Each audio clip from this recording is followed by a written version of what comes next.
Alors, on est parti? C'est bon? Nos acolytes sont OK? Alors, Oui, c'est parti. parfait. Alors, c'est parti.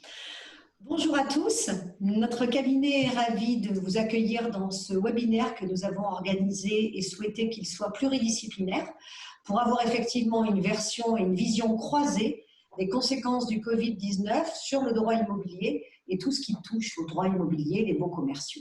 Nous avons donc trois professionnels qui vont intervenir. Le premier, ce sera effectivement Benjamin Mondou, qui est agent immobilier, qui est président de Century 21 Lafarge Transactions et qui va intervenir sur le thème « Le digital au service de l'immobilier ». Dans un deuxième temps, ce sera maître Thomas Laubry, notaire associé de l'office notarial de Poulpiquet Associés à Nice, qui est également président du GNEP et membre de la Chambre des notaires, qui interviendra quant à lui sur l'impact du Covid-19 sur les délais et les rapports contractuels en matière immobilière.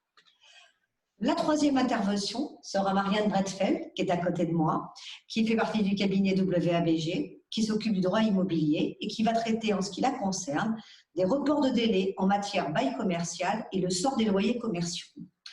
Alors, nous allons procéder d'abord, je tiens à remercier nos partenaires et notamment l'Union patronale qui nous a promu pour qu'on puisse effectivement organiser ce webinaire avec eux, de concert avec eux.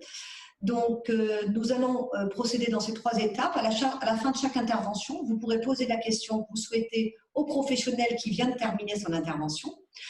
Puis on enchaînera sur une deuxième, puis la troisième intervention. Et à la fin des trois interventions, le but étant que nous ayons quelque chose aussi pragmatique et aussi précis que possible, vos questions seront posées. Vous allez les envoyer sur votre chat. Elles seront posées et les professionnels vous y répondront. Voilà, je pense que les méthodes sont relativement simples. Et donc, on va commencer par Benjamin. À toi, la parole en premier. Bonjour à tous. Merci Marielle pour cette invitation à ce webinaire. Merci à ton cabinet également d'avoir pensé à moi pour parler de l'immobilier à la fois commercial et d'entreprise. Si vous êtes d'accord, je vais vous parler d'abord du marché immobilier durant la période de confinement et puis depuis le 11 mai, sortie du confinement. Voilà, moi je dirige aujourd'hui 8 agences entre Nice et Monaco. Alors on a bien sûr tous vécu ce confinement. Au niveau du marché immobilier, ça a été un peu compliqué. Il y a eu un coup d'arrêt dès le 15 mars. On a eu une chute importante, bien sûr, de la fréquentation de nos sites Internet. Et on s'est tous demandé qu'allait donner le marché immobilier après le 11 mai. On a été très surpris. La semaine avant la fin du confinement, on a eu beaucoup à la fois d'appels et de contacts par email sur des demandes d'informations, sur des demandes de visite. Et dès le 11 mai, dès la reprise, on a eu nos agendas qui sont remplis, beaucoup de visites. Et depuis le 11 mai, sur mes 8 agences, nous avons pris 20 offres d'achat et signé 8 compromis. Donc, ce qui prouve que la reprise est bien là et que les gens ont réellement des projets. Tous nos acheteurs qui avaient des projets avant le confinement ont confirmé leur intention de trouver un logement. On a beaucoup de gens qui étaient dans des appartements sur le port de Nice, sur la Libération, sans forcément avec des terrasses ou des extérieurs, qui nous ont demandé de leur trouver des appartements avec des extérieurs. Et puis également, on a eu pas mal d'étrangers qui nous ont contactés et qui ont déjà programmé des visites entre le 15 et le 30 juin. Donc voilà, c'est plutôt positif sur le marché immobilier. Également, depuis donc la fin du confinement, on s'aperçoit que les taux d'intérêt restent plutôt stables et plutôt très bas, hein, puisqu'on a des taux d'intérêt qui sont à 1,5% sur 20 ans, donc c'est très bas. Donc là aussi, c'est ce qui fait que voilà, le marché tient bon et que voilà, la demande reste très forte. Alors bien sûr, au niveau des crédits, ce qu'il faut, c'est prévoir au moins 2 mois de conditions suspensives, au moins 60 jours pour obtenir un accord de prêt, parce que comme vous le savez, les banques sont submergées par les crédits d'entreprise et donc elles ont du mal à faire face à la demande. Mais je dois dire que malgré tout ça, les banquiers jouent le jeu et restent derrière la profession de l'immobilier pour essayer de nous sortir le dossier. Donc c'est plutôt là aussi positif. Voilà. Alors, durant ce confinement, nous, agents immobiliers, on a réfléchi sur notre métier et savoir comment on pouvait au mieux aider nos clients dans cette période où on ne pouvait pas faire de visite, on ne pouvait pas signer d'actes. Donc avec les institutions syndicales et patronales, on a pu mettre des outils en place et notamment la FNIM a sorti un système d'outils pour signer à la fois nos mandats, nos offres d'achat, nos compromis, nos baux commerciaux, nos baux d'habitation à distance. Et c'est vraiment un très bel outil qui fonctionne très bien. Je vous ai mis un exemple justement de signature de mandat. Si on peut le voir à l'écran. Voilà. Donc c'est vraiment très simple. Hein. C'est un mandat type que l'on remplit.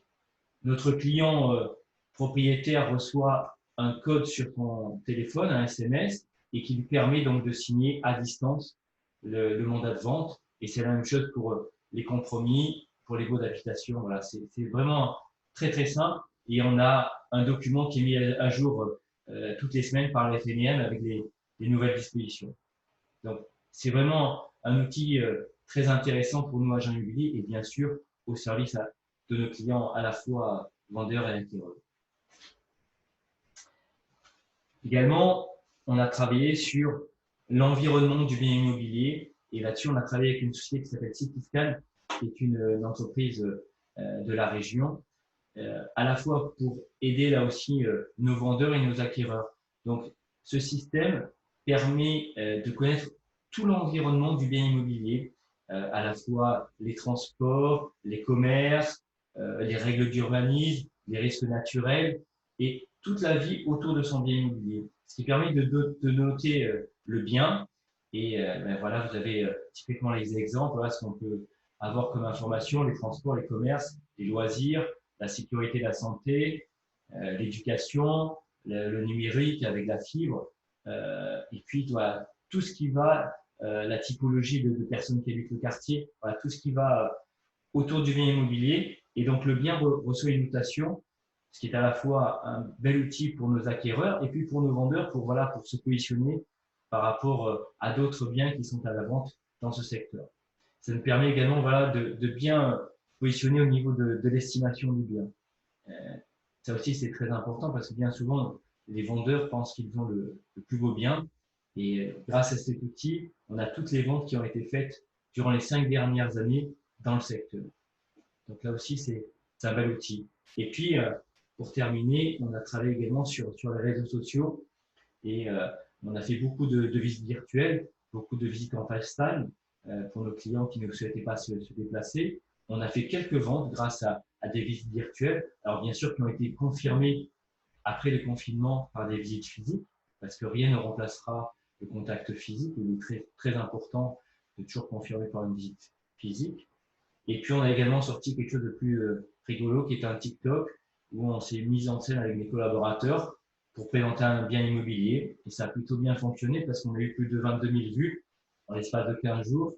Voilà, lorsque une vidéo d'appartement classique fait 2000 ou 2500 vues. Donc, ça a été un bon moyen de promouvoir la profession immobilière. Voilà ce que je peux vous dire ce soir sur ce qu'on a mis en place. Je ne sais pas si vous avez des questions.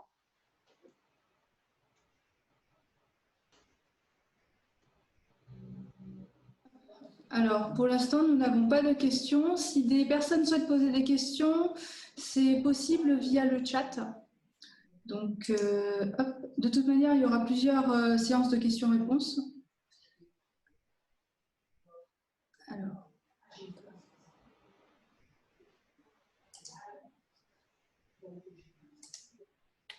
Pour l'instant, je n'ai pas de questions. Ok. Peut-être passer la parole à Thomas. Thomas qui est notaire à Nice. Bonjour Thomas. Justement, avant de te passer la parole, je voudrais te remercier et remercier tous les notaires du 06 qui ont, durant ce confinement, joué le jeu et qui ont pu nous aider, nous, chefs d'entreprise, à rentrer des honoraires, qui ont passé des ventes. Et un grand merci pour cette solidarité. On a une profession immobilière qui unit et ça fait du bien. Donc voilà, merci à tous, merci Thomas. Merci Benjamin. Tu fais bien de le souligner. Nous, on est très contents aussi de trouver des professionnels de qualité, surtout en cette période de crise. Ça a été une période difficile, très difficile pour tout le monde. Et vous qui nous suivez aujourd'hui, en avez été probablement directement impactés également, puisque ça a bien touché tous les corps de métier. Et nous, notaires, sommes également des chefs d'entreprise, à l'instar de mes collègues du jour et de vous tous. Il a fallu se réinventer. Il y a eu d'un seul coup moins d'affaires. Il a fallu organiser le salariat. Les manières de travailler ont changé et le service client a changé également. Alors, tu soulignes, Benjamin, et tu as bien raison de le faire, que nos professions vis-à-vis de l'immobilier sont unies et c'est grâce à ça qu'on a pu travailler et qu'on pourra encore travailler. Quand on parle de se réinventer, ta présentation vient bien de démontrer à quel point, dans tous les corps de métier, et notamment chez les agents immobiliers, il y avait un besoin justement d'être créatif et que c'était payant. Alors, si on va un petit peu plus loin dans le slide, on a une application pratique, nous, donc encore un, deux. Voilà, donc ça c'est moi, oui, je suis notaire à Nice, président du groupement notarial Entreprise et Patrimoine, membre de la Chambre des notaires. Alors, vous en avez sans doute entendu parler. Un décret du 3 avril 2020 a autorisé l'acte notarié à distance pendant cette période d'urgence sanitaire. C'est-à-dire que jusqu'à l'expiration d'un délai d'1 mois à compter de cette date, donc jusqu'au 10 août 2020, tout notaire peut établir un acte notarié sur support électronique sans la présence ni la représentation des parties. C'est naturellement garanti en termes de validation de la capacité et de la bonne personne. On l'on fait signer même sans sa présence et jusqu'au 10 août, c'est permis. On a bien sûr également fait beaucoup d'actes sur des bases de procuration et on a fait surtout ce qu'on pouvait et ce qui était possible. Naturellement, et Benjamin parlait à l'instant des visites virtuelles, on rappelle bien que quelle que soit la manière dont on consacre l'accord autour de la chose et du prix dans les ventes immobilières, ces actes, furent-ils à distance, maintiennent bien sûr toutes les garanties classiques dans les ventes. Il est certain que dans les crises, on voit qui répond présent. C'est peut-être plus facile quand on a le 06 du notaire ou de l'agent immobilier. Voilà, il y a des pratiques qui se multiplient. Alors l'idée, c'est de revenir un petit peu sur les dispositions qui ont été prises, parfois dans l'urgence, et à ce jour, ce qu'on peut en dire. Nous, professionnels, on s'est heurté forcément à des décisions de l'exécutif qui ont été prises parfois un peu vite, mais on peut tout à fait bien sûr le comprendre. Notamment la première ordonnance qui a prorogé les délais, celle du 25 mars 2020, a laissé beaucoup de choses dans l'incertitude. Il a fallu attendre l'ordonnance du 15 avril 2020 pour clarifier au moins une situation pour les ventes en cours. Il n'y avait pas de prorogation pour les délais concernant l'acquéreur. C'est-à-dire que le fameux délai de rétractation ou délai de réflexion selon la forme de l'avant-contrat ou du contrat, de ce délai de 10 jours qui permet à tout acquéreur de renoncer à son acquisition, et enfin visé expressément, mais qu'à compter du 15 avril 2020, même s'il y a un effet rétroactif, il n'y a pas de prorogation. Son délai de 10 jours, une fois qu'il est mis en place, et on l'a vu pendant cette période de Covid, parfois la notification, notamment en lettre recommandée avec accusé de réception, consistait à une remise avec à la place de la signature le simple mot Covid de la part du facteur. Néanmoins, ça a fait partir ce délai. Dans la même logique, le délai de réalisation de la condition suspensive de prêt, c'est-à-dire quand un acquéreur avait déjà signé son compromis et qu'une date était fixée pour l'obtention du crédit, les textes ne visent pas une prorogation expresse. Il y a d'ailleurs un manque de clarté de l'ordonnance du 25 mars et cette ordonnance du 15 avril n'a pas réglé totalement la question. Donc, de manière interprétative, la condition d'obtention du prêt, elle était considérée en dehors du champ d'application de l'article 2, visant à protéger les droits des parties en cette période un petit peu compliquée. Donc, il n'y a pas de délai de rattrapage. La solution, elle est bien sûr conventionnelle, puisqu'on est professionnel et on applique les textes, mais tout le monde vous le dira aujourd'hui, autant Benjamin que Marianne après moi, tout ce qui n'est pas réglé par les ordonnances est au bon vouloir des parties.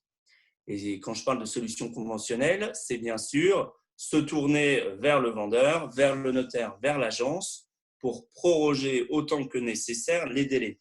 Puisque Benjamin Mondou l'a parfaitement souligné, même si les prêts continuent et les taux, bien qu'ils augmentent encore de manière modérée, les délais d'instruction d'une manière générale étaient déjà plus longs avant et naturellement, il y a fort à parier qu'ils ne vont pas se raccourcir, voire qu'ils vont s'allonger un petit peu.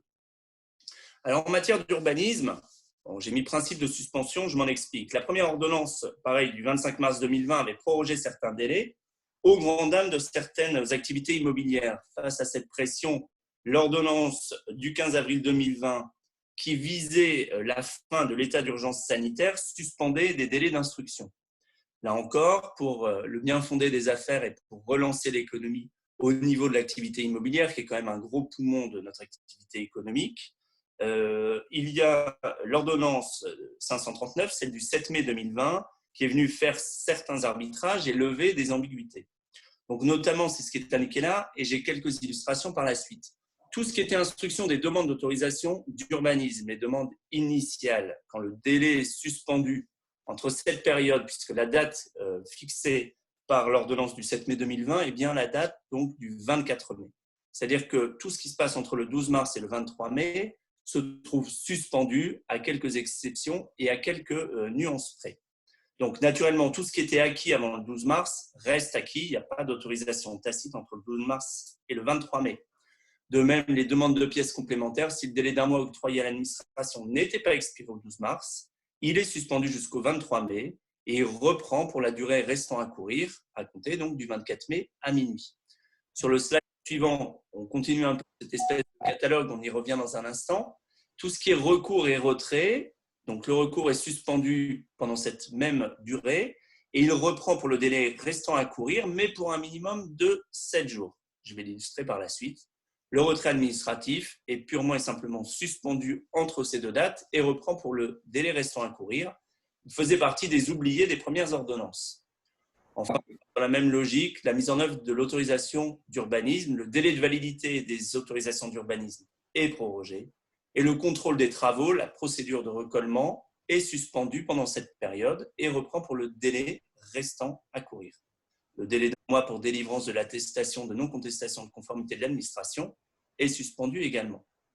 En pratique, quelques illustrations. On a un permis de construire qui aurait été tacite au 17 mars. Donc, la période juridiquement protégée ayant commencé le 12, on calcule. Donc, du 12 au 17 mars, il restait 5 jours. 5 jours qu'on va venir ajouter à compter du 24 mai, donc jusqu'au 29 mai 2020.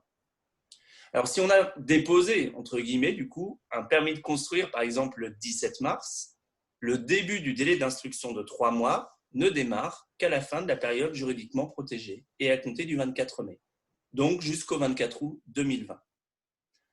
Dans la même logique, un permis déposé le 12 janvier 2020, à une époque où il n'était absolument pas question de confinement et où personne ne pouvait imaginer ça, le retrait administratif, du coup, il tombe au 12 avril. Au 12 mars, il restait 1 mois. Ce mois va partir à compter du 24 mai jusqu'au 24 juin. Encore une dernière illustration. Un recours contre une autorisation administrative, par exemple, pouvait avoir lieu jusqu'au 14 mars. Du 12 au 14, il ne reste que 2 jours, mais on va appliquer là en l'espèce le délai de 7 jours minimum qui va repartir à compter du 24 mai, donc jusqu'au 30 mai. Chaque situation donc, est à voir au cas d'espèce. Naturellement, il faut bien sûr veiller par rapport à son droit, d'accord, qu'on se place du côté des collectivités ou du côté particulier, pour bien sûr faire prévaloir ça. On n'a bien sûr aucun recul sur les recours, il faudra attendre le temps des instructions pour en avoir les conséquences. Avec le slide suivant, à l'occasion des droits de préemption, où c'est la même logique, le délai est suspendu entre le 12 mars pour reprendre au 24 mai. Donc, les droits de préemption, la DIA, la déclaration d'intention d'aliéner, qu'elle soit urbaine ou qu'elle soit, par exemple, envers la SAFER pour la matière rurale, reprend la même logique. Tout ce qui était réceptionné avant le 12 mars 2020, on reprend le délai de préemption à compter du 24 mai 2020. Et tout ce qui est réceptionné après, le début du délai de préemption, est à compter du 24 mai 2020. Alors, un point à ce sujet, c'est consacré au moins par la doctrine, mais personne ne le conteste. Il va de soi, bien sûr, que l'administration peut prendre la décision express, à partir du moment où tous les avis consultatifs ont bien été effectués, de délivrer son autorisation ou en tout cas de donner sa position. Et j'en veux pour preuve, on parlait des bons acteurs et on voit bien en période de crise qui est réactif. Il faut par exemple reconnaître la grande qualité du service d'urbanisme de la ville de Nice. Je suis notaire à Nice, donc je suis directement concerné, qui a mis grande diligence à pouvoir justement sortir les DIA dans un délai très court afin de permettre une continuité des affaires immobilières. Voilà ce qu'on peut dire sur le droit immobilier. Deux petits crochets avec le slide suivant. Au niveau de la copropriété, une ordonnance avait été prise donc, le 22 avril 2020 qui rappelle que les assemblées générales qui n'ont pas pu se tenir avant le 12 mars bénéficient d'un report au plus tard 8 mois après la fin de l'état d'urgence sanitaire. Quant aux mandats qui devaient prendre fin, que ce soit les mandats des membres du conseil syndical ou le contrat de syndic, ils sont prorogés jusqu'à l'AG suivante, donc au maximum 8 mois après la fin de l'état d'urgence sanitaire maximum.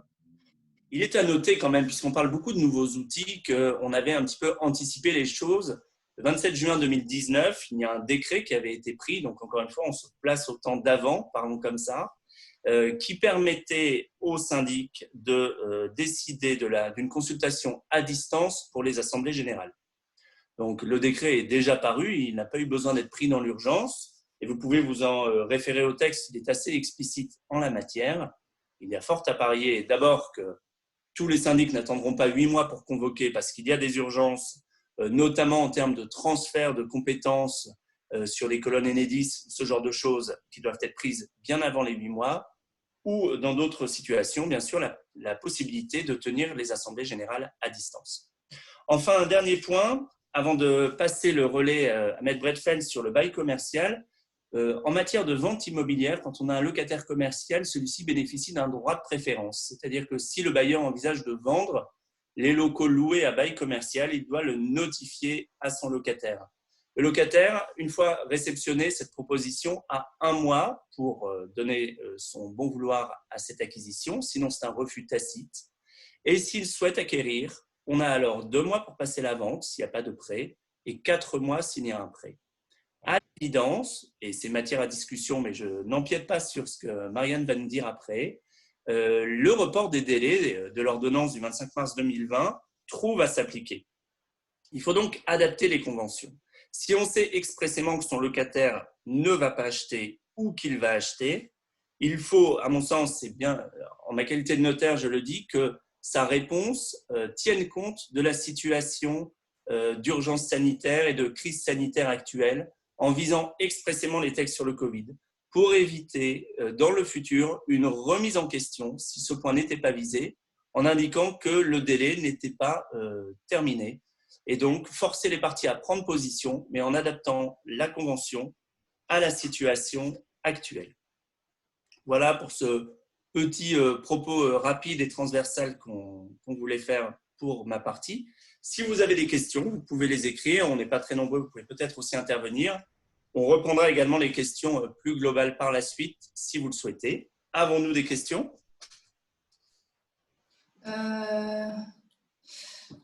Non. Non, on n'a pas de questions. Ce n'est pas grave, ça peut encore mûrir chaque situation. Écoutez, si on n'a pas de questions, il peut encore y en avoir après. Je passe bien volontiers la parole à Maître Marianne Bredfeld qui va nous parler du bail commercial. Tout à fait. Merci Thomas et merci Benjamin, tous les deux, pour vos interventions qui concernaient plus spécifiquement l'immobilier d'habitation. Pour ma part, j'ai choisi d'aborder l'impact des ordonnances qui ont pu être rendues et dictées durant la période de crise sanitaire sur le statut des baux commerciaux. En matière de bail commercial, il existe de nombreux délais, enfin en tout cas de nombreux actes qui doivent être accomplis dans des délais précis, particuliers. Et le gouvernement est intervenu pour savoir qu'est-ce qu'il allait se passer si ces délais n'avaient pas pu être tenus. Alors, il peut très bien s'agir d'un congé, d'une demande de renouvellement de votre bail commercial que vous n'avez pas pu notifier.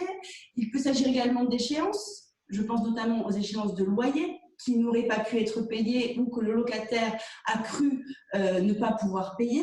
Qu'est-ce qui se passe si ces délais ne sont pas respectés ? Alors, le gouvernement donc, a pris des ordonnances au nombre de 2 qui vont intéresser la matière des baux commerciaux. Et essentiellement, on va décider de proroger les délais. C'est ce que vous disiez un petit peu Thomas, en matière contractuelle, d'autres ordonnances sont entrées en vigueur. Alors, pour vous parler plus précisément des ordonnances qui vont nous intéresser, je voulais évoquer la notion de période juridiquement protégée, que vous avez également évoqué Thomas, puisque il faut savoir de quel délai on parle.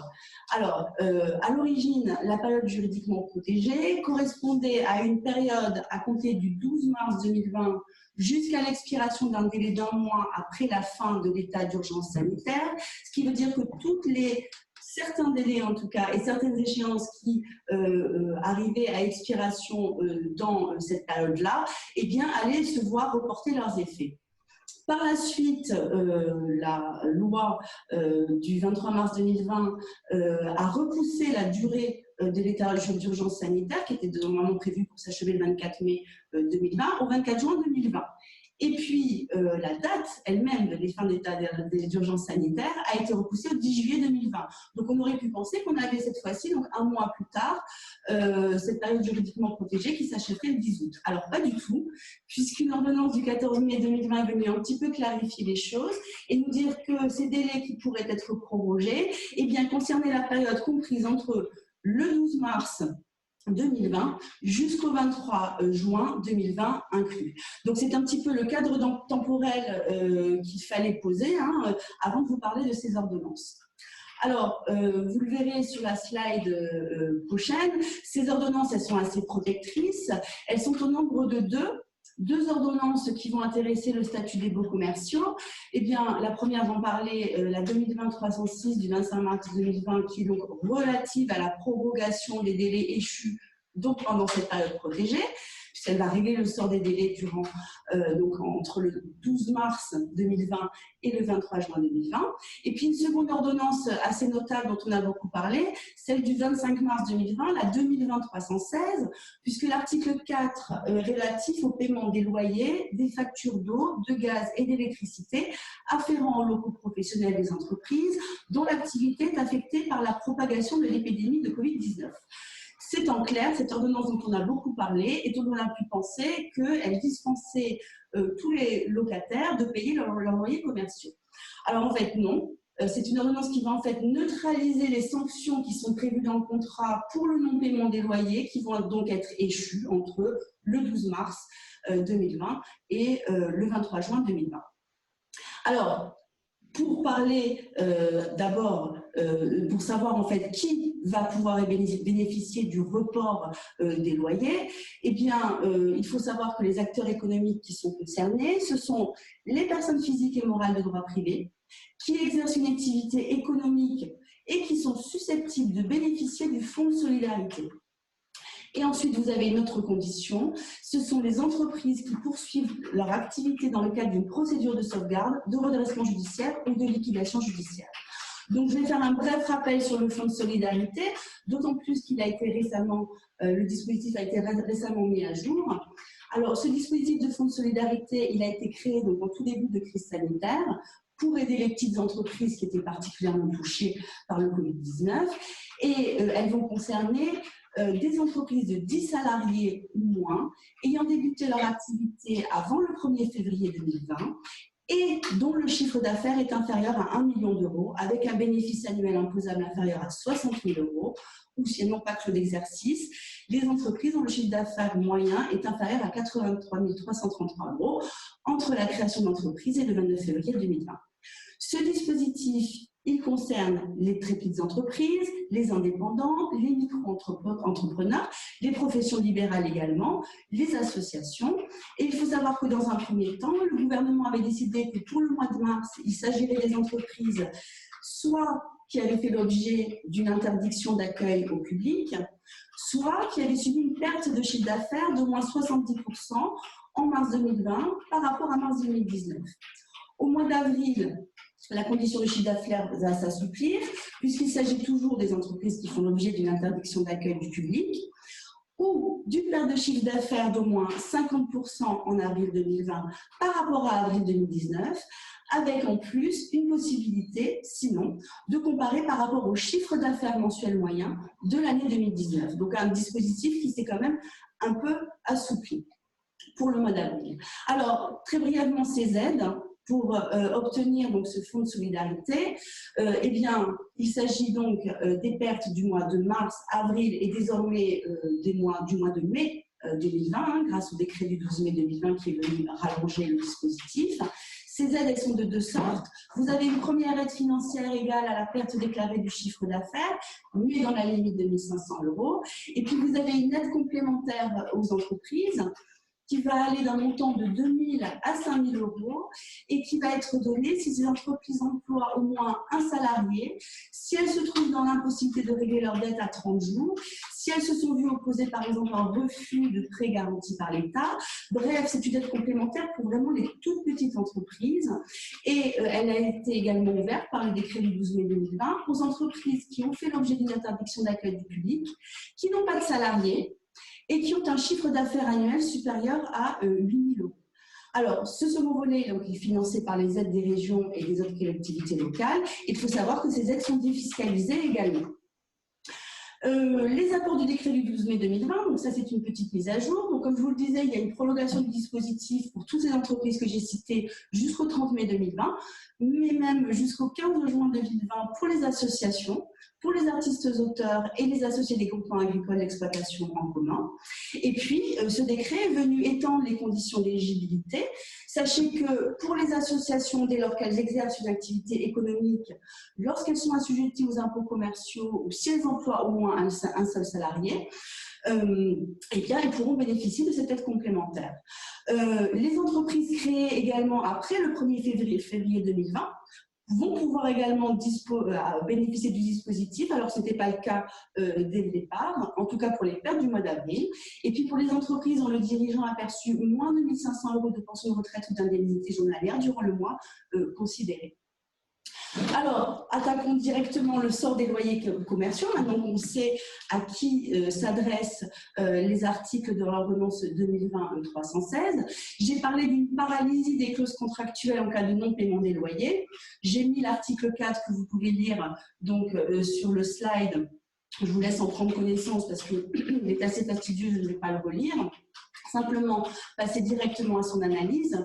C'est-à-dire que cet article nous dit bien qu'il s'agit donc des loyers et des charges qui sont échus entre le 12 mars 2020 et le 23 août 2020, puisque on est d'accord que la période juridiquement protégée, eh bien, c'est celle qui va jusqu'au 23 juin 2020 et on va donc rajouter 2 mois. Voilà les loyers et charges échues qui possiblement peuvent être reportés. Alors, pourquoi ce report? Parce qu'en fait, la seule chose que nous dit cet article, c'est que les clauses de pénalité, d'intérêt de retard, d'astreinte, les clauses résolutoires, les clauses pénales ou toute autre clause de déchéance, en raison du défaut de paiement, sont suspendues. Le paiement du loyer sont suspendus. Donc, nous sommes bien d'accord que nous ne sommes pas sur une annulation des loyers commerciaux, comme on a pu peut-être le comprendre à tort, mais on est dans une possibilité de demander un report de paiement de ces échéances de loyer sur cette période, donc au-delà de la période juridiquement protégée. Donc, normalement, le locataire doit continuer à payer, mais sachez que cette absence de paiement ne va pas entraîner. Alors, j'ai donné effectivement l'exemple de la résiliation du bail, en tout cas le jeu de la clause résolutoire compris dans le bail commercial, parce que c'est ce qui nous intéresse principalement. Sachez que votre bailleur ne peut donc pas faire jouer ce jeu de la clause résolutoire et demander à ce que votre bail soit résilié pour les loyers échus à cette période. Alors, sur le slide suivant, des écueils évidemment à éviter, puisque les autres obligations contractuelles qui sont dans votre bail commercial vont perdurer pendant la période d'urgence sanitaire. Et puis, il faut quand même savoir que les sanctions légales demeurent. C'est-à-dire que si on ne peut pas donc, se prévaloir d'une clause contractuelle qui est prévue à défaut de paiement du loyer, eh bien, par contre, il faut savoir que le locataire débiteur qui ne paye pas à temps les sommes qui sont dues va encourir des intérêts légaux. Si le débiteur ne s'exécute pas également dans le délai qui est prévu par le contrat, donc ça concerne également les loyers, il s'expose aux sanctions légales de l'inexécution, l'exception de l'inexécution, l'exécution forcée en nature, la résolution judiciaire unilatérale et la responsabilité contractuelle. Il faut également savoir qu'il va encourir des pénalités de retard et que les actions judiciaires en paiement sont toujours possibles. C'est-à-dire qu'à l'heure actuelle, un bailleur peut tout à fait, après une mise en demeure et un commandement payé, alors qu'il ne viserait pas le jeu de la clause résolutoire, puisqu'il ne peut pas, mais en tout cas, il peut tout à fait initier une action judiciaire en paiement. Il n'est absolument pas certain qu'à l'heure actuelle, un juge qui serait saisi d'une telle action fasse droit à la demande de condamnation, en tout cas peut-être, mais octroierait certainement des délais de paiement, quoi qu'il en soit. Il faut savoir également qu'à l'heure actuelle, les tribunaux judiciaires ont repris leur activité de manière très modérée. Les dossiers sont toujours un petit peu... tout est au ralenti en fait. Il ne faut absolument pas penser que depuis le 11 mai, les audiences se tiennent de la même façon qu'avant la crise sanitaire. Donc effectivement, un bailleur qui souhaiterait aujourd'hui assigner son locataire n'aurait de toute façon pas de date d'audience dans les prochains mois. Mais c'est seulement pour que vous sachiez qu'en tout cas, cette possibilité existe. Voilà. Alors, les conseils qu'on pourrait vous donner, qui sont essentiels et qui se rapprochent de ceux qui ont été donnés par Thomas, c'est que si vous êtes locataire et que vous êtes donc éligible au report des loyers, parce que vous bénéficiez donc du fonds de solidarité, eh bien, il faut écrire immédiatement à votre bailleur pour expliquer votre situation de trésorerie, pour expliquer les moyens que vous avez pu mettre en place pour pallier l'impact de la crise sanitaire, pour expliquer aussi que vous n'avez pas pu reprendre votre activité. Alors, si vous êtes, par exemple, dans le domaine de la restauration, café, hôtel, etc., ce n'est pas encore le cas. Ou si vous avez repris partiellement votre activité. Bref, faire état donc des difficultés que vous avez et puis solliciter ce report de loyer et un échelonnement sur quelques mois après la fin de la période juridiquement protégée. Donc, bien évidemment, ici également, nous privilégions toujours le dialogue et la négociation. Alors, il faut également savoir qu'il existe pour le bailleur la possibilité de ne pas être imposé sur les loyers qu'il acceptera d'annuler au profit du locataire. C'est la loi de finances rectificative du 25 avril 2020 qui est venue donner cette possibilité. Il s'agit en fait d'une incitation pour que les bailleurs puissent accorder en tout cas une annulation de loyer. Et il faut savoir que ne constitue pas un revenu imposable du bailleur les éléments de revenu ayant fait l'objet d'un abandon ou d'une renonciation au profit de l'entreprise locataire entre le 15 avril et le 31 décembre 2020. Sachez également que les loyers, alors ça c'est une information plus locale, que les loyers directement perçus par la métropole Nice-Côte d'Azur ont été suspendus, donc lorsque la métropole était bailleur. Et puis dans les hypothèses de bailleurs privés, la métropole Nice-Côte d'Azur est également en train de déployer une subvention plafonnée à 500 € à destination des toutes petites entreprises qui sont très impactées par le coronavirus. Alors pour être éligible, il y a quelques conditions, je vous les ai mises sur le slide. Vous pourrez en prendre connaissance. Et puis, je vous ai également mis le lien Internet, justement, du site Internet de la métropole Nice-Côte d'Azur, où vous pouvez directement voir si vous êtes éligible à cette aide et déclarer votre demande. Alors, j'en arrive à la seconde ordonnance, celle de prorogation des délais et des actes, l'ordonnance 2020-306. Ce sont deux articles essentiellement qui vont nous intéresser. Alors, de la même façon, je ne vais pas le reprendre in extenso. En gros, l'article 2 vient nous dire que une prorogation donc, est possible pour tous les actes et formalités prescrits par la loi ou le règlement qui devaient être réalisés dans un délai déterminé à peine de sanction. Et puis l'article 5 qui vient nous dire qu'il concerne, donc cette prorogation de délai, concerne les conventions ne pouvant être résiliées ou dénoncées que dans un certain délai. Alors déjà, sont exclus bien évidemment les actes qui devaient être accomplis avant le 12 mars 2020 ou encore les délais dont le terme était fixé au-delà du 23 juin 2020, donc fin de la période juridiquement protégée. Donc il ne va s'agir que d'actes qui sont prescrits par la loi ou le règlement, mais toujours à peine de sanction. Donc, on l'a vu, caducité, nullité, etc. Vous l'aviez sur la scène précédente. Et également, les délais légalement impartis pour agir, de sorte que les délais contractuellement prévus ne sont pas concernés. Donc, toujours garder à l'esprit que vos obligations contractuelles nées du bail commercial continuent à devoir être appliquées. Alors, j'ai pris quelques exemples de prorogation de délai pour les actes qui sont assez usuels en matière de bail commercial. J'ai voulu vous parler des délais qui régissent d'abord le cours du bail. Thomas a déjà évoqué le droit de préférence, donc je ne reviendrai pas dessus. Nous avons de toute façon à peu près complètement la même analyse, hein, puisque à ce moment-là, le locataire qui n'aurait pas pu user du droit de préférence, de toute façon, voit son délai d'acceptation couvrir à nouveau après le 23 juin dans son intégralité. J'ai pris l'exemple des beaux hôteliers, puisqu'il faut savoir que le locataire qui exploite un hôtel et qui désire entreprendre des travaux d'équipement et d'amélioration, lorsqu'ils affectent le gros œuvre, doit normalement demander l'accord écrit de son bailleur. C'est un article du Code du tourisme qui nous le dit. Et il doit solliciter cette autorisation par voie de lettre recommandée avec accusé-réception. Normalement, lorsque le bailleur reçoit cette demande, il a un délai de 2 mois pour répondre à cette notification et à défaut, il est réputé y avoir consenti. Donc une illustration, imaginons une notification de travaux qui serait parvenue au bailleur le 20 janvier 2020. À ce moment-là, le bailleur avait jusqu'au 20 mars 2020 pour manifester son refus. Il ne l'a pas fait avant cette date-là, on était en plein confinement. Il ne l'a pas fait donc pendant cette période qui est juridiquement protégée.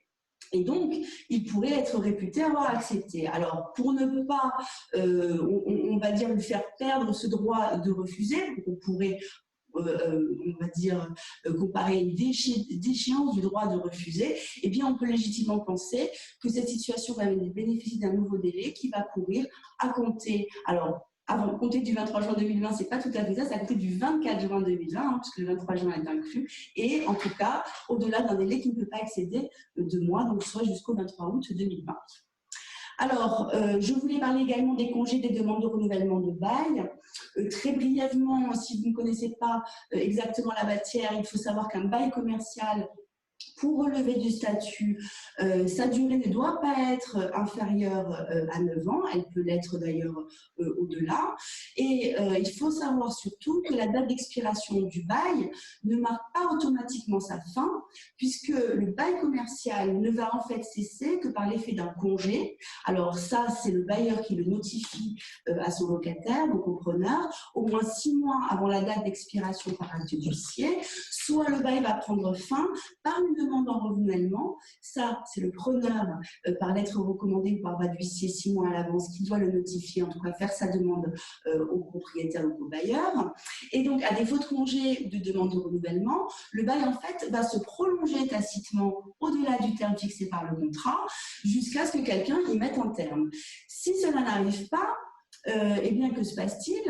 On risque, alors déjà, lorsque le bail est prolongé tacitement, il va être à durée indéterminée et il y aura donc cette menace que le bail dépasse la durée de 12 ans, et ça, les locataires le connaissent bien, eh bien, le risque pour eux que le loyer se trouve automatiquement déplafonné en application de l'article L145-34 alinéa 3 du Code de commerce. Alors, il a fallu s'interroger sur l'application de l'article 5 qui prévoit donc le report de certains délais et se demander si le bail commercial est une convention qui ne peut être résiliée que pendant une période déterminée. Alors, au vu de ce que je viens de dire, non, puisque en matière de bail commercial, il n'y a pas de résiliation stricto sensu du bail commercial. On voit qu'on y met fin par une demande, par une notification de congé ou une demande de renouvellement. On pourrait quand même penser que l'on peut considérer, enfin, on aimerait en tout cas penser qu'on pourrait analyser ça comme une résiliation. Pourquoi? Parce qu'à ce moment-là, un congé qui aurait dû être délivré au plus tard le 31 mars 2020, puisque le bail arrive à expiration le 30 septembre 2020, c'est-à-dire donc 6 mois avant, Vous n'avez pas pu donner votre congé, que va-t-il se passer? Donc, on peut considérer que ce délai va pouvoir, cette prorogation de délai va pouvoir encore se faire et qu'on pourra valablement notifier au plus tard, toujours dans les 2 mois après la fin de la période juridiquement protégée, ça veut dire après le 23 août 2020. Il va y avoir des difficultés, puisque c'est une interprétation, que cette solution n'est absolument pas certaine et qu'à mon sens, il faudrait de toute façon, pour sécuriser l'acte, toujours expressément viser la référence à l'ordonnance 2020-306 sur la prorogation des délais dans le congé ou dans la demande de renouvellement. La difficulté, bien évidemment, c'est que dans l'exemple que je vous ai donné, à ce moment-là, le locataire ne sera averti du congé sans que le délai de préavis de 6 mois n'ait été respecté, et ça peut effectivement poser des problèmes. Alors, on s'est également interrogé sur les difficultés d'application de l'article 2, puisque est-ce que le congé et la demande de renouvellement, est-ce qu'on peut considérer qu'il s'agit d'actes prescrits par la loi ou le règlement, à peine de nullité, sanction, caducité, forclusion, application d'un régime particulier, etc. Alors, il y a une circulaire qui a tenté d'essayer de préciser un petit peu les choses, sachant qu'il n'y a pas eu de circulaire spécialement pour la matière des baux commerciaux, malheureusement. Effectivement, l'article 1er nous dit bien que l'ordonnance ne vise que les actes prescrits par la loi ou le règlement et les délais légalement impartis pour agir. Alors oui, le congé, la demande de renouvellement peut être considéré comme un acte prescrit par la loi dans un délai imparti. Mais non, il n'existe pas de sanction, puisque vous le savez peut-être, l'acte de congé ou la demande de renouvellement qui n'a pas été fait dans les délais qui sont prescrits par la loi, donc 6 mois, cela n'a pour seule incidence que de reporter les effets de ce congé ou de cette demande de renouvellement. Donc a priori, on pourrait penser que la prorogation des délais n'est pas possible. Pourtant,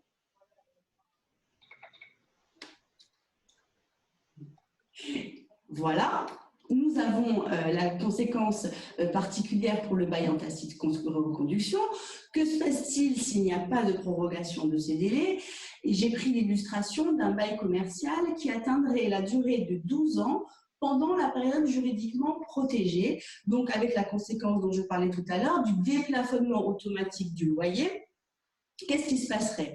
Alors, on pourrait considérer que la demande de renouvellement, pour éviter que, alors j'avais pris l'exemple d'un bail donné, donc un congé pour le 31 mars 2020 au plus tard, pour éviter donc que ce bail à compter du 1er avril 2020 dépasse cette fameuse durée de 12 ans, on pourrait peut-être considérer qu'il s'agit en fait d'un acte susceptible d'éviter l'application d'un régime particulier, et ça c'est visé expressément par l'ordonnance, et donc on éviterait ainsi le déplafonnement automatique du loyer en application de l'article L145-34, alinéa 3 du Code de commerce.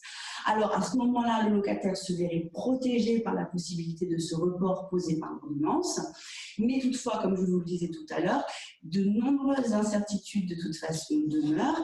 Et afin de sécuriser au mieux la relation juridique, pour éviter également de nombreux contentieux entre bailleurs et locataires, il va falloir de toute façon privilégier donc la voie de la négociation. Il va falloir que tous les actes que vous n'avez pas pu faire pendant cette période-là, eh bien que vous visiez à chaque fois les articles de l'ordonnance qui auraient vocation à s'appliquer, donc toujours une mention expresse. Donc je rejoins vraiment Thomas dans ce qu'il nous a apporté comme élément et comme conseil tout à l'heure, c'est-à-dire de privilégier le dialogue et la négociation afin que la relation contractuelle se passe du mieux possible.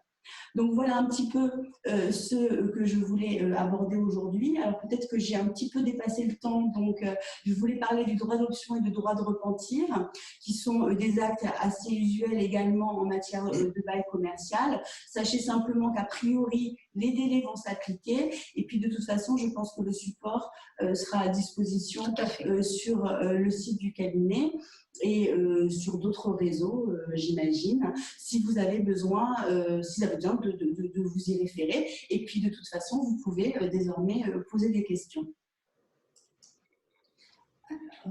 Alors, si vous en avez, alors sur ma partie que je viens de terminer, mais également sur les parties de Benjamin et de Thomas, si elles sont arrivées depuis. Alors, j'ai une première question. Bonjour, qu'en est-il de l'actualité récente en matière de trêve hivernale? Comment cela va se dérouler pour l'année 2020?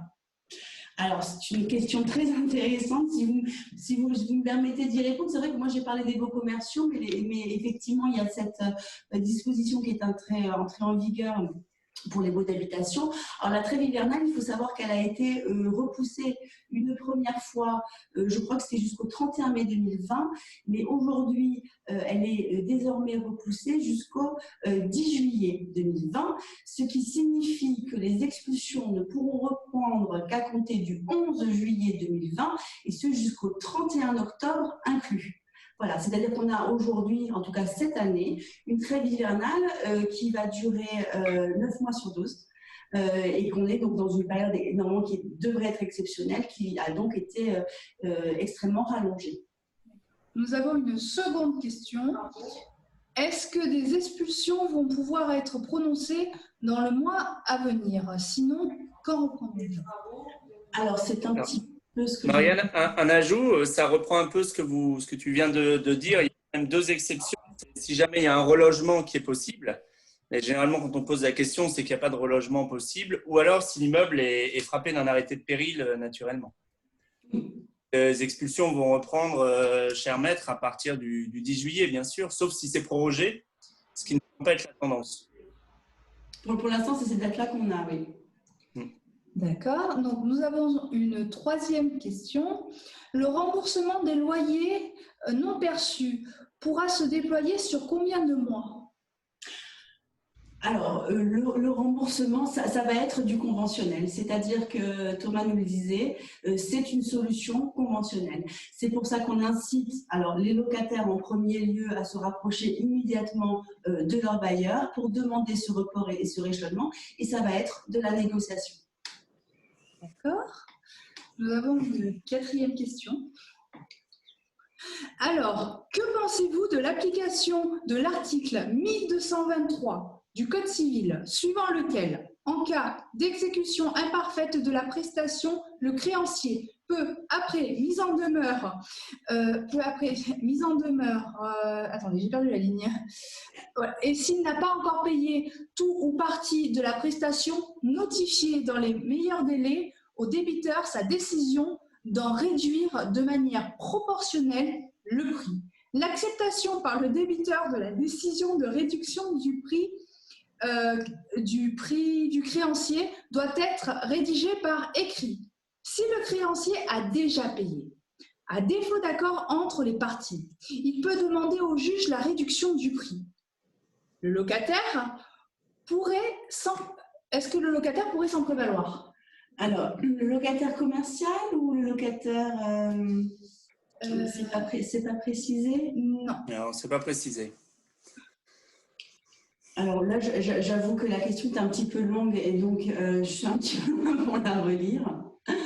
Est-ce que ce monsieur veut préciser sa question peut-être? C'est locataire commercial. En bail commercial, merci. Ah d'accord. Donc c'est un article 1222-1923. Alors j'avoue que je ne me suis absolument pas posé la question d'une réduction, c'est ça? J'ai vraiment du mal à voir en fait. Alors, donc moi il faut que je lise une question aussi, donc il faut que je l'ai sous les yeux. Alors juste si je peux, la personne qui a posé la question pourrait peut-être prendre la parole pour que ça soit plus facile. Oui. Alors, est-ce que je comprends par une réduction de loyer? C'est parce que si je comprends bien, mais ce monsieur peut peut-être ouvrir son micro pour le préciser. Donc, on a un locataire qui ne paye pas car le local est fermé. Et du coup, vous, ce que vous souhaitez comme question, c'est savoir quoi exactement, s'il vous plaît? Déjà y avoir une réduction de prix? J'arrive pas à lire.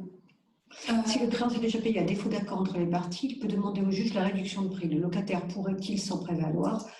Le locataire commercial et le locataire ne paie pas. Il pourrait s'en prévaloir sur le renouvellement du bail en termes de baisse de loyer, c'est ça que vous voulez dire? Ah, vous n'arrivez pas à vous connecter. Ah oui, il n'arrive pas à connecter en vidéo. Ah. Si le créancier a déjà payé à défaut, j'arrive. J'ai mal vu. Ah voilà. Alors à un moment donné, c'était bon. On va redemander plus.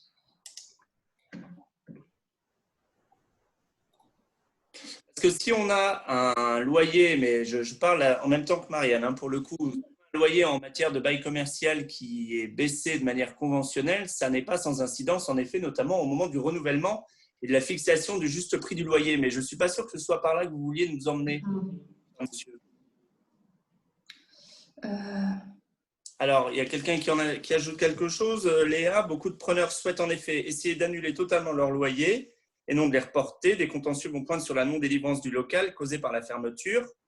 Et ce serait en complément de la question qui a déjà été posée. En fait, la situation, c'est si le locataire commercial, s'il y a un défaut de délivrance conforme, est-ce que le locataire commercial est en bon droit de ne pas payer son loyer? C'est un peu ça la question. Ah, on vous voit. Ah, bonjour. Bonjour confrère. C'était une question d'avocat. Ah, c'était une question préparée. Marianne, je vous la laisse alors. Ah non, non, non, d'avocat. Pas du tout préparé. J'avais juste une question oui, par rapport à mon message. Donc, Oui. 1223, c'est le droit commun. Et je me demandais si on pouvait faire application du droit commun. Du droit commun en matière de bail commercial. J'estime que la prestation de mon bailleur est imparfaite. Alors, ce n'est pas de sa faute, mais il n'empêche que je ne peux pas Oui. Est-ce que je pourrais demander, au visa de cet article-là, une réduction du loyer, mais immédiatement, en fait, de manière unilatérale, c'est la réforme du droit des contrats. Et je me posais la question, c'est si ça peut être une arme pour le locataire vis-à-vis du bailleur. Au visa 2223 du Code civil, parce que j'estime que j'ai une exécution imparfaite de la prestation, qui est l'ouverture du local. Oui, mais ça voudrait dire que la réduction, on n'est plus dans le temporaire et dans le provisoire à ce moment-là, puisqu'après, ça a un impact sur le loyer, les montants. On n'est plus dans l'état d'esprit des ordonnances qui sont prises. Enfin, je sais pas. Et en plus, on n'est pas du fait du bailleur. C'est pas du fait du bailleur que le local n'a pu être accessible au locataire commercial. J'entends bien, tout à fait, mais 1223 est beaucoup plus large que ça, en fait. Sur le domaine de l'imprévision, à la limite, l'imprévision contractuelle, on pourrait peut-être essayer d'aller. C'est la seule chose dans la force majeure qui peut permettre une ouverture, c'est l'imprévision. Pour autant, je ne sais pas pour l'autre. Pour autant, quand on voit les dossiers… Sinon, si l'empêchement est définitif, à mon sens, mais je voudrais l'avis de mes… Mais ce n'est pas le cas. Il ne sera pas définitif. On pourrait éventuellement partir sur une résiliation du bail. Mais un non-usage total. Mais si le bien est rendu totalement impropre à son usage, par exemple. Oui, non, mais là, tout a été réouvert le 11 mai, à part l'hôtellerie et la restauration, qui vont être déconfinés le 2 juin, a priori, si tout va bien. À partir de… Donc, très sincèrement, je ne vois pas la responsabilité du bailleur ne pouvant en aucun cas être, c'est pas comme on a eu des cas de figure, où le bailleur devait faire les travaux à la suite d'un effondrement du toit qui lui appartenait. Les travaux n'ont pu être réalisés du fait de la carence du bailleur. Et donc là, du coup, on a pu assigner le bailleur en réduction de prix, voire en suppression du paiement du loyer, car le local n'était pas utilisable. Mais là, le bailleur n'est en rien responsable. En tout cas, on n'a pas de visibilité. Il y a eu beaucoup de chroniques qui ont déjà été écrites par beaucoup de doctrines, beaucoup d'articles sur l'imprévision, sur la force majeure. C'est nous qui allons faire la jurisprudence, si j'ose dire. Moi, je vais conseiller la concertation. Mais bon, ça, c'est mon approche personnelle. Non, mais ça, je suis entièrement d'accord avec vous, même par rapport à la responsabilité du bailleur. Mais c'est possible que ce soit un outil déployé par certains locataires, en fait. Ils peuvent le tenter. Oui. C'est comme toutes les actions. C'est comme les actions qui sont faites en ce moment par les commerçants ou les chefs d'entreprise contre les assureurs. Bon, on a une ordonnance de référé qui pourrait le faire. Mais bon, à mon avis, sauf dans certains cas de figure, et d'après ce que j'avais vu, ça concerne moins de 4% des contrats d'assurance, juridiquement, voilà, c'est quand le risque de pandémie est exclu. Alors là, effectivement, si le risque de pandémie est exclu, on ne pourra pas assigner. Donc je pense que dans la période assez trouble, alors après il y a des gens de mauvaise foi qui vont essayer d'être opportunistes, il n'y a pas de problématique, mais je pense que c'est pour ça que la loi de finances est venue en plein mois d'avril, parce que les lois de finances c'est novembre et décembre la plupart du temps. Si elles sont intervenues maintenant pour justement dire aux propriétaires ça ne sera pas un revenu disponible si vous avez offert entre guillemets à votre locataire commercial, je pense que la volonté du législateur et de la jurisprudence c'est d'éviter au maximum le contentieux. D'accord. Bon, merci beaucoup. Je vous en prie, confrère. Merci à vous. Alors, nous n'avons pas d'autres questions. Donc, est-ce qu'une personne a une question? Donc, a priori, il n'y a pas d'autres questions. C'est que vous avez été parfaitement clairs tous les trois. Bravo à tous les trois. Moi, je voulais vous remercier parce qu'effectivement, pour ceux qui me connaissent bien, vous savez à quel point j'attache de l'importance à la pluridisciplinarité et à la vision commune par des axes de vue différents. Donc là, c'était pour moi vraiment très important. Marianne a tout de suite été d'accord. Notaire, agent immobilier, avocat en droit immobilier, d'avoir une vision différente, mais qui arrive quelquefois au même résultat. Et c'est plus riche de voir comment on a tous interprété ces ordonnances, comment on les a digérées. Je rappelle quand même pour l'exemple qu'entre le 9 mars et le 15 mai, je n'ai pas été au-delà, il y a 94 ordonnances, décrets ou lois.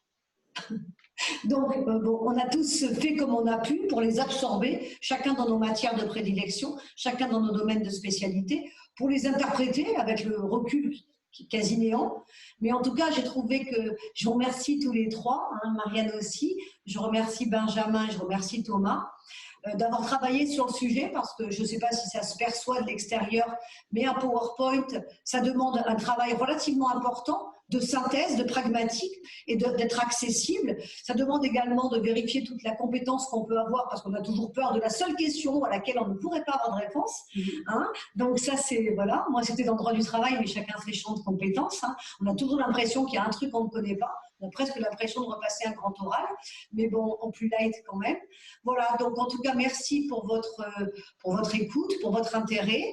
Et puis si vous avez des questions avec ces professionnels qui sont intervenus, vous pouvez les joindre, chacun sur les adresses mail, chacun sur leur site internet, et puis et approfondir les choses un peu plus avec eux. Oui, bien sûr, on reste disponible, même sur les réseaux. S'il y a des questions qui sont posées directement, on fera le relais les uns les autres. Merci beaucoup d'avoir permis cette transversalité. C'est toujours très intéressant. Nous aussi, on est sensible à ça. Je suis sûr que Benjamin est du même avis. Un grand merci donc à votre cabinet. Bon, écoutez, il n'y a plus d'autres questions, Alexandra? Je n'en ai pas d'autres. Bien, eh bien, alors écoutez, il nous reste à vous souhaiter une bonne soirée. Si vous avez des questions là aussi, le contentieux, vu le retard qu'a pris le tribunal, je veux dire là, on n'arrive même plus à avoir des audiences. Quand on veut des audiences avec plaidoirie, je crois qu'on est au premier trimestre 2021. Donc, je pense que le judiciaire doit être la dernière extrémité. Il faut vraiment essayer de prendre contact, ou même prendre un avocat pour prendre contact avec votre bailleur, ou si vous êtes bailleur, avec votre locataire commercial. Mais je pense qu'il faut essayer de privilégier. Les tribunaux ne vont être là que tardivement, disponibles, comme ils pourront, sans recul, sans jurisprudence. On n'a jamais eu, c'est une situation inédite juridiquement. Bon, nous, on ne s'occupe pas de l'inédit scientifiquement, ce n'est pas du tout notre partie, mais même juridiquement, c'est totalement inédit. On n'a pas de jurisprudence. Donc, ça veut dire que les tribunaux vont faire comme ils peuvent au démarrage, avec des contrariétés de décisions de justice quasi inévitables. Donc, voilà, on vous rappelle qu'il vaut vraiment mieux prendre l'issue transactionnelle, quitte à perdre un peu plus, plutôt que de traîner 3-4 ans devant les tribunaux, sauf si vous considérez que vous avez un fondement juridique inratable. Mais là, je vous laisse le voir. OK ? Bon, écoutez, si tout est fini, merci à vous tous. Merci à l'Union patronale de nous avoir aidés à porter ce webinaire. Merci Marianne. Merci Thomas. Merci Benjamin. C'était un plaisir de travailler avec vous, même si pour moi j'ai fait qu'une petite concertation, mais je vous ai laissé dans votre domaine de prédilection, qui n'est pas le mien. En tout cas, c'était un plaisir, parce que ça s'est fait. Partagé. Voilà, super. Généralement, quand il y en a un, il vaut mieux espérer que ça soit partagé. En tout cas, voilà, c'était intéressant pour nous, professionnels aussi, de travailler ensemble et de voir les choses sous différents angles. Alors, à bientôt pour de nouvelles aventures ou de nouveaux webinaires. Et puis, bonne fin de soirée. Merci. Au revoir. Merci, au revoir. Au revoir.